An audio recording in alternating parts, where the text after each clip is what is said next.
இப்போ நான் பார்க்கும்போது மியூசிக்காக தான் பார்ப்பேன். என் காதில் கேட்டுட்டு தான் இருக்கும். கேட்டுட்டே இருக்கும். Yeah, like some people see color, you hear music. எனக்கு காதில் கேட்டுகிட்டே தான் இருக்கும். லைக் நீங்க ஜஸ்ட் அந்த ரா அந்த கரகர இதோட சவுண்டோட கேட்கும்போது அது கேட்கும்போது எனக்கு மியூசிக் ஓடிட்டு தான் இருக்கும். you will always hear the music. Yeah. That's fantastic.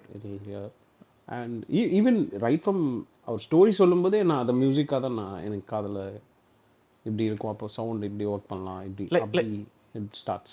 When you say music na in the instruments and the எனக்கு சவுண்டாக தான் கேட்கும். லைக் ஒரு சைடில் சவுண்ட் ஓடிக்கிட்டே இருக்கும். சவுண்டுனா என்ன சொல்கிறீங்க? Like sound design what type of sounds we can use, என்ன அப்ரோச் பண்ணலாம், ஆர்கெஸ்ட்ரலா இல்லை சிந்தா இல்லை யூனோ என்ன ஜானரில் பண்ணலாம், அப்படி தான் இந்த சைடில் இப்படி போயிட்டுருக்கும். கதை இங்கே கேட்டுட்ருப்பேன். ஸோ அதில் மிக்ஸ் மேட்ச் போயிட்டே இருக்கும்.